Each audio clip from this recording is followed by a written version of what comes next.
What if you only had to repay a portion of your debt, you could have the rest forgiven, and then you could close that account for good? Sound too good to be true? Well, it's actually not as far-fetched as you might think. You can do this through a process called debt settlement.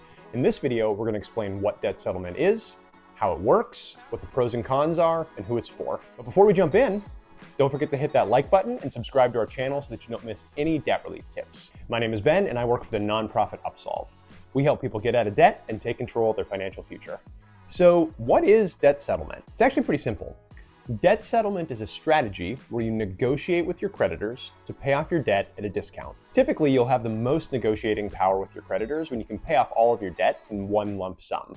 But there are other options to pay off your debt. But not all debt can actually be settled. So let's talk about the types of debt that can be settled. To begin, credit card debt and medical debt are two of the most common types of debt that you can settle. Sometimes if you have past due tax debt, you can also offer to settle that directly with the IRS, but that's a slightly different process. And in limited cases, you can even settle federal student loan debt. Now, all of the types of debt that you can settle have something in common.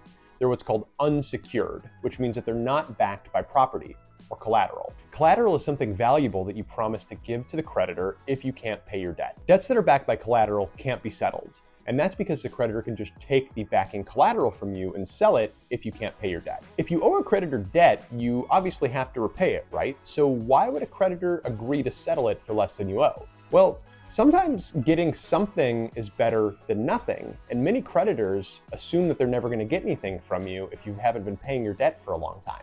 Creditors and debt collectors are often willing to settle when you've missed a lot of payments and they think that they might not get paid at all. For example, if they think you might file bankruptcy. Plus, creditors and debt collectors are spending money every time they try to call you or mail you or file a lawsuit against you.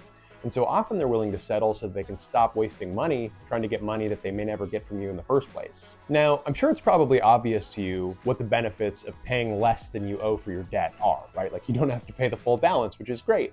But let's talk about some of the other pros of settling debt. First of all, you can often settle your debt on your own without hiring anybody. Now, there are a lot of companies online that offer to help you with this, but with a little bit of time and know-how, you can actually do this on your own without paying anybody. You can check out this article on our website to learn more about how to negotiate with your creditors on your own. In addition to being able to do it on your own, you can often save a lot of money by settling your debt. People who successfully settle their debt sometimes pay as low as 50% or even less of the total amount that they owed. Settlement is often faster than other debt relief methods because there's no set timeline. It depends simply on your creditor's willingness to accept a settled amount and your ability to negotiate with them. Settlement can often happen in a few weeks to a month, whereas other debt relief options like a debt consolidation plan or a debt management plan might take 3 to 5 years to complete. So settlement can be a great option that you can get through very quickly, and it has a lot of other pros as well. So what are the cons of debt settlement? Well, remember, you're going to be negotiating with your creditor or with the debt collector on your own, which can be scary. It can also take a little while to come to a negotiation that you're comfortable with, and not all creditors are willing to negotiate. Settling may also hurt your credit score, although if your account was already in default, it might be a pretty small reduction that you see when you settle. If you try to settle, you also might get sued by the creditor or debt collector, and this is because it takes a while, and obviously you're not paying your debt while you're trying to settle.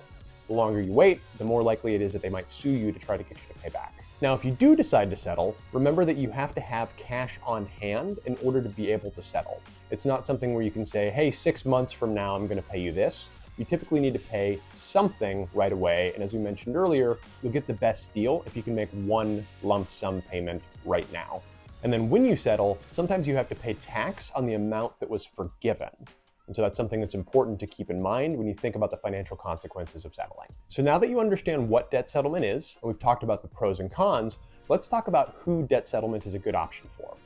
Well, debt settlement is usually a good fit for people who are willing to negotiate with their creditors, or at least to talk to their creditors, because you will have to speak with them on the phone in order to settle the debt. Don't worry, it's not as scary as it sounds. It's a pretty standardized process. If you're willing to speak with your creditors, remember that you'll also need a lump sum of money in order to make a settlement offer. And then finally, remember that debt settlement is only going to be right for you if you have debts that can be settled, like those unsecured debts that we talked about earlier. If that sounds like you, debt settlement could be a great option. But that's not everybody. If you're not comfortable talking to your debt collector and trying to negotiate your debt, or if you don't have a lump sum of money, debt settlement might not be a good option for you, and you might want to consider other debt relief options like a debt management plan, debt consolidation, or even Chapter 7 bankruptcy. If you want to explore these other options, check out the other videos on our channel to learn more. If you'd like to learn more about how to handle your debt like a pro, or to see if our free tools can help you on your path to debt-free, check out our website, upsolve.org. Thanks for watching.